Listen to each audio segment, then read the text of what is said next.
পুজোটা কিন্তু শেখানোর জিনিস নয়, পুজোটা কিন্তু শেখার জিনিস।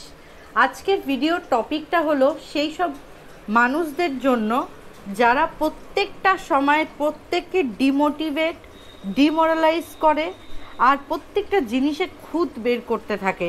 এটা করা উচিত না, ওটা করা উচিত না, এটা করতে হবে, ওটা করলে ঠাকুর সন্তুষ্ট হবে, এটা করলে আপনার আয় উন্নতি বেড়ে যাবে, এটা করুন, এটা ভুল করেছেন, এই পরে পুজো দেওয়া উচিত নয়, ওটা করা উচিত না। প্রতিটা সময় মানুষকে হেয় করতে থাকে, প্রত্যেকটা সময় ডিমোটিভেট করতে থাকে। মোটিভেট তো ছেড়েই দিন, প্রত্যেকটা সময় তাকে উৎসাহিত না করে এটা করেছেন এটা ভুল হবে, এটা করছেন ওটা বাজে কাজ হচ্ছে, এটা করবেন এটাতে সন্তুষ্ট হবে ঠাকুর। এরকম প্রত্যেকটা মানুষের মধ্যে যে এই ভুল ধারণাগুলো এখন দেখছি প্রতিনিয়ত বেড়ে চলেছে, সেই সব মানুষদের জন্যই আজকে আমার এই ভিডিওটা তৈরি করা। বন্ধুরা, নতুন সকাল, নতুন প্রভাত, সকলকে জানাই সুপ্রভাত। আজকে একটা সুন্দর সকালে জানাই সকলকে স্বাগত। আমার কিন্তু পুজো পাঠ সমস্ত কিছু কমপ্লিট হয়ে গেছে। আর কালকে বুদ্ধ পূর্ণিমা, কালকে 23 তারিখ। আমি পরশু দিন বাড়ি ছিলাম না, তাই ভিডিও আপনাদেরকে কিছু আপলোড করতে পারিনি। কিছু কেনাকাটা করেছি। দেখুন, এই যে আমার লাড্ডু গোপালের এই একটা জিনিস কিনলাম, লাড্ডু গোপালদের জিনিসপত্র রাখার জন্য। আমার এখানটা গোছানোই থাকে প্রবাবলি, কিন্তু কি হয় না, অগোছালো টাইপের হয়ে যায় যতই গুছিয়ে রাখি। দেখুন, এই যে ঘটিটার উপরে এইটা রেখেছি, এইটা কিন্তু গোছানোই রয়েছে, কিন্তু দেখতে বড্ড অগোছালো লাগছে, এটা সেটা হাবি যাবি।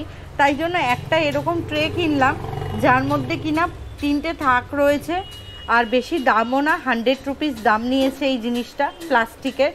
আমি এটা কিনে ভালো করে ধুয়ে জল ঝরিয়ে শুকিয়েছি। এবার এই জিনিসগুলো এখানে অর্গানাইজ করব। আর কালকে যেহেতু বুদ্ধ পূর্ণিমা, একটু কিছু কেনাকাটা করার ছিল আমার। ঠাকুরের এই জায়গাগুলো পরিষ্কার করব। যেমন দেখুন, এই চাদরগুলো আমি তুলে দিচ্ছি এখনই।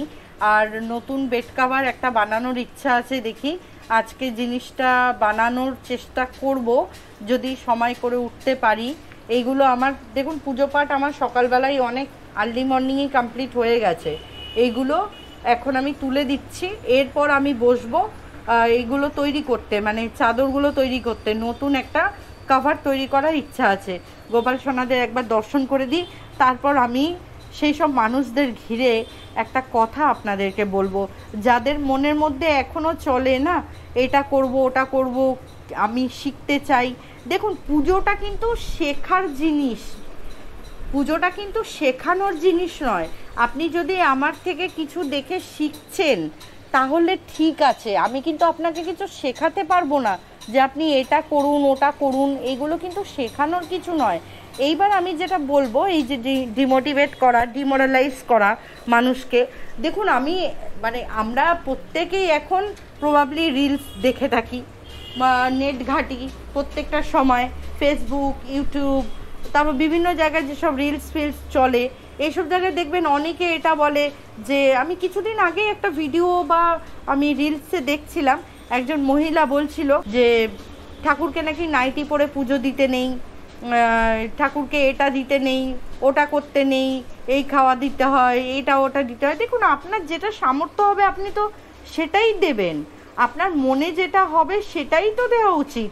আমি ঠাকুরের জন্য আজকে আমার মনে হলো যে আমি ঠাকুরকে আজকে নাড়ু খেতে দেব, সেটা সম্পূর্ণ আমি ঠাকুরের জন্য তৈরি করে দিচ্ছি। এরকম নয় কি আমার নাড়ু খেতে ইচ্ছা হয়েছে আর আমি সেটা তৈরি করলাম, ঠাকুরকে ভোগে দিলাম, তারপর আমি নিজে খেলাম।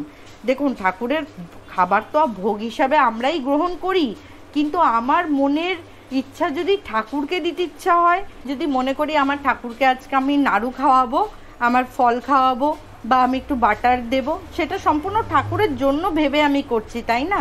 কিন্তু আমার ইচ্ছা হয়েছে আমি নাড়ু খাবো আর সেটা আমি তৈরি করে ঠাকুরকে দিলাম, তাহলে কিন্তু সেটা উচ্ছিষ্ট খাবার হয়ে গেল, কারণ সেটা আমি অলরেডি নিজে আমার আত্মা গ্রহণ করেই নিল সেই খাবারটা। তারপর আমি ঠাকুরকে দিচ্ছি, ঠাকুরকে দিলাম, এক কাজে এক ঢিলে দুই পাখি হয়ে গেল।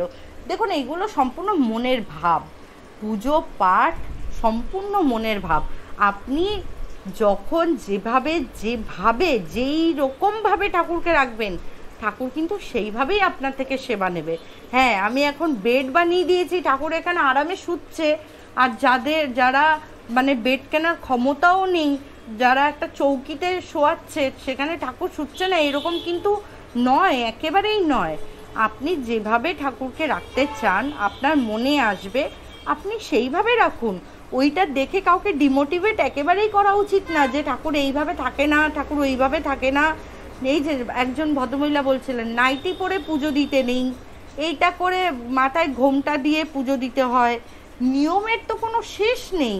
আপনি যেভাবে ঠাকুর সেবা দিতে চান, আপনার থেকে গোপাল সোনারা সেইভাবেই সেবা নেবে।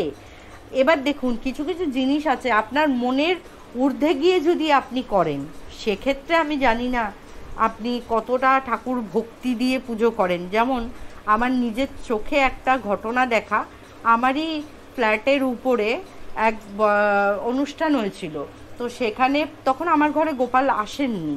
আমার তো গোপাল নেওয়ার অনেক দিনের ইচ্ছে ছিল, কিন্তু আমি গোপাল যখন তার আসার তিনি তখনই এসেছে। আমি চাইলেই যে ঠাকুর আনতে পেরেছি সেটা কিন্তু নয় একেবারে। বিষয়টা হচ্ছে, আমি যে ভদ্রমহিলার কাণ্ড কারখানা দেখলাম, এখন দেখুন ওনার মনের ভাব, উনি যা করেছে সেটা দৃষ্টিকটু একটা জিনিস। নিন্দার বিষয়ে যদি করেন, নিন্দার কাজ যদি করেন, আপনার নিন্দা করবেই, সেখানে আপনি আটকাতে পারবেন না। কিন্তু আপনি যদি মন থেকে কিছু করেছেন, সেটা নিয়ে লোকে নিন্দা করছে, সেক্ষেত্রে আপনার মনে হয় সেই কথাগুলোকে কানে দেওয়াই উচিত না, একেবারেই উচিত না। তার কারণ আমি বলি, আমি যে ভদ্রমহিলার কথা বলছি, যে ভদ্রমহিলা এসেছিলেন উপরে, ওই ফ্ল্যাটে একটা অনুষ্ঠান ছিল, সেখানে গেট টুগেদার মতন হয়েছিল, অনেক লোকজনই এসেছিল। আর সেখানে ভদ্রমহিলা দেখলাম গোপাল সোনাকে প্রথম কথা বেডে বসালো, ওনা এসেই বেডের মধ্যে বসালো, এটা একটা দৃষ্টিকটু বিষয় হলো। সেকেন্ড হচ্ছে, খেতে বসেছে, সেখানে মাছ মাংস খাবার দাবার হচ্ছে, সেইখানে নিয়ে গোপাল সোনাকে নিয়ে বসেছে। এটা কি ধরনের ভক্তি আমি জানি না। দেখুন, আমরা গোপাল সোনাকে সন্তান স্নেহে আমরা পুজো দিলেও সে কিন্তু ঠাকুর, তাকে কিন্তু আমরা ঠাকুরের স্থানেই বসাই। তিনি কিন্তু পরম দেব, পরম আত্মা, আমাদের মানে পরম পূজনীয়, আমাদের পরম পিতা। তার জায়গা কিন্তু সবসময় ঠাকুরের স্থানেই। সে যতই আমরা সন্তান স্নেহে আমরা রাখি, আমরা যতই বলি সে আমাদের ফ্যামিলি মেম্বার, আমাদের সন্তান, কিন্তু সে কিন্তু পূজনীয় এক ভগবান, ঠাকুরই। তাকে কখনোই ওই খাবার স্থানে, যেখানে মাছ মাংস খাওয়া দাওয়া হচ্ছে, সেখানে নিয়ে বসাটা আমার মনে হয় না একেবারেই উচিত করেছিলেন সেই ভদ্রমহিলা। তো এটা তার মনোভাব, তিনি নিয়ে বসেছে, কিন্তু সেটা সত্যি দৃষ্টিকটু তো ছিল অবশ্যই। তাই জন্যই তো আজকে কথাটা আমি মানে বলতে বাধ্য হলাম। আর সেকেন্ড কথা বলি, আরেকটা জিনিস, এই যে অনেকে আছেন গোপাল সোনাকে বেডের মধ্যে নিয়ে নিজে ঘুমান, সেটা কি উচিত? সেটা উচিত নয়। এই উচিত অনুচিত, এই যে আমি বলছি উচিত নয়, কেন উচিত নয় আমি এই কারণে বলছি, সেটা ওই যে বললাম, আমাদের পরম পিতা, পরম ভগবান, আমাদের ভগবানের স্থান ভগবানের জায়গায়, বিছানায় নয়। তার বিছানা সবসময় তার জায়গায় হবে।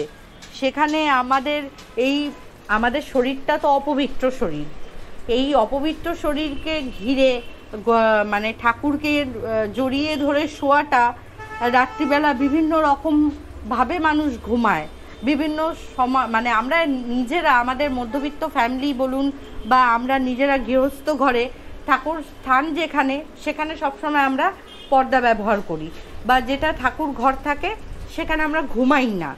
আর যাদের একান্তই কোনো অবস্থা মানে নেই, একটাই ঘর, সেখানে বাধ্য ঠাকুর আর তারা নিজেরাই একসাথে থাকে, সেখানে কি বলুন তো, যেখানে আপনার করার কোনো অবস্থা নেই, আপনাকে তখন কিন্তু আপনি ঠাকুরের সামনে শুচ্ছেন, খাচ্ছেন, একটাই ঘর, কিছু করার নেই, সেটা সম্পূর্ণ আলাদা ব্যাপার। পরিস্থিতির মানে মানুষকে এমন জায়গায় নিয়ে যায়, সেখানে কিছু করার থাকে না। সেটা কিন্তু আমাদের পরম পিতা, আমাদের ভগবান নিজেই সেই জায়গাটা রাখে, আমাদের কর্মের ফল আমরা ভোগ করি। কিন্তু কিছু কিছু জিনিস আছে যেগুলো বুঝেও আমরা না বোঝার চেষ্টা করি। এই যে যাদের 2-3টে ঘর, বেডরুম রয়েছে, তা সত্ত্বেও গোপাল সোনাদের নিয়ে বিছানায় শোয়া, এই জিনিসগুলো তো উচিত আমার মনে হয় নয়। এবার দেখুন, এই উচিত নয় কথাটা কোনো বইতে লেখা নেই, কোনো কিতাব মানে কোনো গ্রন্থে কিন্তু লেখা নেই যে ঠাকুরকে নিয়ে শোয়া যাবে না, এই না সেই না। সম্পূর্ণ বললাম না মনের ভাব, কিন্তু এই কি নিজেরই মনে একটা অবস্ট্রাকশন ফিল হয় না, সে তো ঠাকুর, তার জায়গা তো তার স্থানে, এইখানে কি আমি মাছ মাংস খেতে পারি, বা এখানে কি আমি ঠাকুরকে ঘিরে আমার জামা কাপড়, আমাদের শরীরটা অপবিত্র শরীর, সে আমরা যতই স্নান করি, আমি কেন এই কথাটা বলছি আপনারা সকলেই বুঝতে পারছেন, আমরা সকলেই ম্যাচুয়ার, তো আমাদের কখনোই গোপাল সোনাকে জড়িয়ে ধরে বিছানার মধ্যে, ওই বিছানায় আমরা শুচ্ছি, ওই বিছানায় ঠাকুরকে নিয়ে শোয়াটা আমার মনে হয় উচিত না। তো এই কিছু কিছু জিনিস যেগুলো মনের কাছে অবস্ট্রাকশন ফিল হবে সেইগুলোই মানুন, আর যেগুলো আপনি মনে করছেন যে এটা কোনো অবস্ট্রাকশন ফিল হওয়ার না, লোকের নিন্দা করার করবেই, আপনি আপনার পথে এগিয়ে যান, আপনার সেবার মানে দেখবেন যখন আপনি কোনো কিছুতে ঊর্ধ্ব দিকে আগাচ্ছেন, উঁচু দিকে আগাচ্ছেন, কোনো কাজের দিক দিয়েই হোক বা কিছু, অনেক অবস্ট্রাকশন আসবে, অনেক লোকে অনেক কথা বলবে, নিন্দা করবে, এই করছে ওই করছে, কিন্তু আপনার সাফল্য কিন্তু কেউ আটকাতে পারবে না। তেমনি ঠাকুর দেবতার সেবা করাটাও কিন্তু এটা একটা আমাদের কাজের মধ্যেই পড়ে, আমাদের প্রত্যেক দিনের মেডিটেশন, এটা আমাদের পুজো দেওয়াটা, আমরা যেখানে একান্তই নিজেদেরকে ইনভলভ করি, 5 মিনিট হোক 10 মিনিট হোক, বা আপনি 1 ঘন্টা ধরে পুজো দিন, যেটাই হোক না কেন, এই টাইমটা কিন্তু সম্পূর্ণ আপনার আর আপনার দেবতার, যেখানে কিন্তু কেউ মাঝখানে ঢুকতে পারে না, এটা কিন্তু সম্পূর্ণ একটা মানে আসন বলতে পারেন, মেডিটেশন বলতে পারেন। মেডিটেশন মানে কি? মেডিটেশন মানে হলো একান্তই নিজের মনের সাথে পরমাত্মার মিলন ঘটানো, মানে এমন একটা জায়গায় নিজের মনকে নিয়ে যাওয়া যেখানে আর পারিপার্শ্বিক কিছু ভাবনার কোনো বিষয় আসে না। তো ঠাকুর দেবতার পুজো করাটাও কিন্তু একটা, আমি মনে করি, মেডিটেশনের জায়গা। তো যারা ওই মেডিটেশনটা মানে কি বলবো একদম রিচ করতে পারে পয়েন্টে গিয়ে, তখনই সে কিন্তু আত্মার সাথে পরমাত্মার মিল হয়, তাই না? দেখবেন আপনি চোখ বন্ধ করে মেডিটেশন করার চেষ্টা করুন, পারবেন না, আমিও পারবো না, কিন্তু আমরা চোখ খুলে যে মেডিটেশনটা করতে পারছি সেটা তো করতে পারি, সেটা তো, আরে বাবা আপনি এতটা করবেন, এইটুকুনি তো পাবেন, এইটুকুনি তো সেবা পাবেন আপনার ভগবানের, আপনার মন নেই পুজো দেওয়ার, কিন্তু আপনাকে দিয়ে আপনার ঠাকুর ঠিকই করিয়ে নেবে। আপনার মন করছে না আজকে এগুলো গোছাবো, এটা করব, ওটা করব, কিন্তু যদি আমার গোপাল সোনা চায় সেটা কিন্তু করিয়ে নেবে। সেটাই আমি বলছি, নিন্দুকের কাজ হলো নিন্দা করা, আপনি আপনার কাজে লিপ্ত থাকুন, আগিয়ে চলুন, সাফল্য আপনার কাছে আসবেই আসবে। আর আমি মনে করি এই যে পুজো দেওয়া, দেবতার সাথে নিজের মনের সান্নিধ্য ঘটিয়ে একাত্ম হওয়া, এটাও কিন্তু একটা সাফল্যই বটে। কটা মানুষ পায়? আমি পেয়েছি, আপনি পেয়েছেন, কজন পায়? এই যে যত রকম মানে পণ্ডিতরা এটা ওটা বলতে থাকে, তারা কত ভণ্ড আছে জানেন? খালি দেখুন গিয়ে ওই টিভিতে বা সামনেই বড় বড় লেকচার মারছে, বক্তৃতা মারছে, এই করবেন না, ওই করবেন না, সেই করবেন না, এদিকে নিজেরা কিন্তু সব কিছু করছে। সুতরাং ওই দিকে কানই দেবেন না, আপনার মনে যে ভক্তি আসবে, যেইভাবে যেইটুকু সামর্থ্য আপনার হবে, আপনি সেইটুকু দিয়ে আপনি সেবা করুন। মানে খালি ভগবান বলে না, যে কোনো কাজের কথা বলছি, যে কোনো জিনিস যেটুকু আপনার মনে আসবে আপনি সেইটুকু করুন, এর আগিয়ে গিয়ে বা এর বাইরে গিয়ে আপনাকে কিচ্ছু করতে হবে না। যাই হোক, আমিও বোধহয় অনেক বক্তৃতা মারলাম, আসলে কি করব, এত ফার্স্ট্রেটেড হয়ে যাই না এইসব কথা লোকজনের শুনলে, কি বলবো, নিজেরা তো কিছু করবে না, লোককে খালি ডিমোরালাইজ করবে, ডিমোটিভেট করবে, এই করবেন না, ওই করবেন না, এটা করা ভালো না, ওটা করা ভালো না, এটা করলে ভালো হবে, এটা করলে উন্নতি হবে। আরে আপনি কি করে জানেন ওটা করলেই উন্নতি হবে, ওটা করলেই ওনার ভালো হয়েছে? কোনো মানে নেই, এইসব কথার কোনো মানে নেই। সুতরাং বন্ধুরা, এইসব কথার কান না দিয়ে না নিজেদের পথে আগিয়ে চলুন। দেখুন, এইটা অনেক কথা বলে ফেলেছি, এবার আমি কাজে আসি। এই যে সেলফটা কিনেছি, এই ধুনুচিটা আবার এই মাঝখানটা ঢোকাতে পারছি না, এইগুলোকে আমাকে উপর দিকে রাখতে হবে। যাই হোক, এই ছোটো ছোটো থালা প্রদীপ এইগুলো তো অ্যাটলিস্ট আমি রাখতে পারি এখানে। আপাতত দেখি কেমন হয় ব্যাপারটা। হ্যাঁ, এই তো আরামসে হয়ে গেছে। হ্যাঁ, একটু ছোট হচ্ছে বটে, কিন্তু ঠিক আছে, ওই হাবজি গাবজি এদিক ওদিক না ছড়িয়ে থাকার থেকে একটা জায়গায় হয়ে থাকা অনেক বেটার। পরে এগুলো ভালো করে পরিষ্কার করব। দেখুন, ধোয়াই এগুলো, কিন্তু এই রাস্তার ধারে তো জানলাটাও মোটামুটি সর্বক্ষণ খুলে রাখি, তাই জন্য একটু ধুলো ধুলো পড়ে গেছে। এটার মধ্যে আমার রোজের যে ঠাকুরকে প্রসাদ দিই, বাতাসা থাকে, নকুলদানা থাকে, সেইগুলো এর মধ্যে রাখি। এগুলো রান্নাঘরে নিয়ে যাই না, এগুলো আলাদা কন্টেনারে এইভাবে রাখি। তারপর এগুলো দিয়ে ক্ষীর, পায়েস টায়েস কিছু বানিয়ে নিই। এই দেখুন, এই আমটা আজকে ঠাকুরকে দেবো বলে এনেছিলাম। এটা পাওয়া আম, এটা কেনা আম না, গাছ থেকে পড়েছিল, তুলে নিয়েছিলাম। কিন্তু ভেতরটা দেখলাম নষ্ট নষ্ট, চালের ড্রামে রেখে পাকিয়েছিলাম, খুব সুন্দর কালারটা, কিন্তু ভেতরটা আটির এখানটা পুরো মানে নষ্ট বলে আর ঠাকুরকে দিলাম না আজকে। ওটা অন্য দিন অন্য কোনো ফল ঠাকুরকে দেবো। আজকে হয়তো আমার গোপাল সোনার আমটা খাওয়ার ইচ্ছা ছিল না। যাই হোক বন্ধুরা, বা বক্তৃতা তো অনেক মেরেছি। এই দেখুন, এই মগটার মধ্যে এই ক্লিপগুলো রাখি, যেগুলো এখানে টাঙানোর জন্য ইউজ করা হয়। আর এইটা হলো কর্পূরের স্ট্যান্ডটা, কর্পূরের স্ট্যান্ডটাও আমি এখানটা রেখে দিচ্ছি। মোটামুটি দেখতেই পাচ্ছেন কত সুন্দর, কিন্তু একদম সুন্দরভাবে অর্গানাইজ হয়ে গেছে। এবার ঠাকুরের বাসনগুলো এর মধ্যে ধুতে নিয়েছি, ওগুলো ধুয়ে তারপর ওগুলোকে সেট করে রাখবো। তো আজকের ভিডিওটা আমি জানি না কার ভালো লেগেছে কার খারাপ লেগেছে। দয়া করে কাউকে ডিমোটিভেট করবেন না, কেউ কোনো দিনও ডিমোরালাইজ করবেন না। কিছু খারাপ লেগেছে নিজের মনে রাখুন, নিজের লোক হচ্ছে, ওনাকে বুঝিয়ে বলুন, অবশ্যই সেটা সঠিক পথেই আগাবে।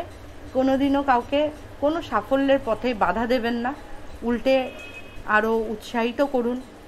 যে আপনি এটা মাথায় রাখবেন, যত লোকের নামে ক্রিটিসাইজ করবেন, আপনার নামেও কেউ না কেউ কোথাও না কোথাও ক্রিটিসাইজ করছে। আপনি কাউকে দান করবেন, আপনারও কোনো কিছু কোনো দিনও অভাব হবে না। আপনি কাউকে ভালোবাসবেন, আপনারও ভালোবাসার অভাব হবে না। তো এই ছিল একটা সামান্য কথাবার্তা, মনের ভাব। এই সব হাবিজাবি দেখতে থাকি সারাক্ষণ, মানে এত সোশ্যাল মিডিয়াতে এইসব চলতে থাকে, এই করবেন ওই করবেন, সাফল্যের চাবিকাঠি, ছাতার মাথা, ওগুলো আপনি যতই ভক্তি ভরে পুজো দিন বা আপনি না দিন, আপনি যতই ধনী ব্যক্তি হন বা গরিব ব্যক্তি হন, সুখ আর দুঃখ এই দুটো জিনিস নিয়েই জীবন, এইটা কেউ বদলাতে পারবে না। যদি আপনি সুখ ভোগ করছেন আপনি দুঃখও ভোগ করবেন, আপনি যদি দুঃখ ভোগ করছেন আপনি সুখও ভোগ করবেন। সময়টা তো পুরো ঘড়ির কাঁটার মতো, একটা সময় কোনো জায়গায় আটকে থাকে না, সব সময় ঘুরতে থাকে, round to round, round to round, সব সময় ঘড়ির কাঁটা ঘুরতে থাকে। তো খারাপ সময় আসছে, যদি ভালো সময়ও আসবে। ভালো সময়টা আসছে, প্রিপেয়ার থাকবেন, আগামী দিনে খারাপ সময় আসবে। এরকম হয় না, মানুষের জীবন একভাবে চলতে থাকে, সুখ দুঃখ মিলিয়েই জীবন, সবার আপস অ্যান্ড ডাউন লাইফে থাকে। কেউ কোনো দিনও নিজেকে ছোট ভাববেন না, নিজের পথে এগিয়ে চলুন, যে যেটাই করছেন না কেন। কেউ যদি বসে থাকছেন ঘরে, আপনি তাতে যদি আনন্দ ফিল করছেন তাই করুন। আপনি যদি কোনো কাজ করছেন, হার্ডওয়ার্ক করছেন, সেটাতে আপনার ভালো লাগছে, আপনি তাই করুন। কারোর কথা কোনো দিনও কানে নেবেন না, যেমন আমি নিই না। তো আজকের মতো ভিডিও আমি এখানেই এন্ড করছি। ঝড়ের দেখা আসছে, মানে ঝড় উঠেছে প্রচণ্ড, চারিদিকে ধুমধাম করে এটা সেটা পড়তে লেগেছে, দেখতেই পাচ্ছেন। হাওয়াতে গাছের পাতা একেবারে নড়ছে কীরকমভাবে। আমিও সমস্ত জিনিসপত্র গুছিয়ে ফেলি ঘরে, আর কালকে অনেক কিছু কেনাকাটা করেছি, সেগুলোকেও গোছাবো, পরিষ্কার করব। একটা ছোট্ট ক্লিপস দেখিয়ে দিই, দেখুন এই হ্যাঙ্গারগুলো কালকে সব কিনে এনেছি। 18খানা হ্যাঙ্গার কিনেছি, অনেক সস্তায় পেয়েছি। 12খানা হ্যাঙ্গার 150 টাকা নিয়েছে, আর এই 6খানা হ্যাঙ্গার বোধহয় নিয়েছিল 70 টাকা। তো আমার আলমারিতে, এগুলো ভাবছেন কোথাও যাইনি, সব বের করেছি, এগুলো সব গোছাবো বলে। রোজই এটা ওটা গোছাতে থাকি, কাজের শেষ থাকে না। পুজো পাঠ হয়ে গেছে, এগুলো সব বন্ধ করে দিই। বন্ধ মানে হালকা খুলে রাখবো, নাহলে ধুলোবালি প্রচণ্ড হয়। এখানে লাইট জ্বলছে, লাইটটাও বন্ধ করে দিই। এই কাভারটাও মানে এই ওয়ার্ডরোবটাও গোছাবো, সমস্ত জিনিস গুছিয়ে গাছিয়ে রাখতে হবে। যাই হোক বন্ধুরা, আজকের মতো এখানেই বিদায় নিচ্ছি। সকলে ভালো থাকবেন। জয় রাধে, হরে কৃষ্ণা। অনেক লেন্দি হয়ে গেছে ভিডিওটা, ভালো না লাগলে একদম ডিমোটিভেট কথা কেউ লিখবেন না, আর ভালো লাগলে কমেন্ট করুন বা না করুন, কিচ্ছু এসে যায় না। কিন্তু এই কথাগুলো যেগুলো বললাম, এগুলো একটাও বক্তৃতা না, খুব প্র্যাকটিক্যাল অ্যান্ড বাস্তববাদী কথা।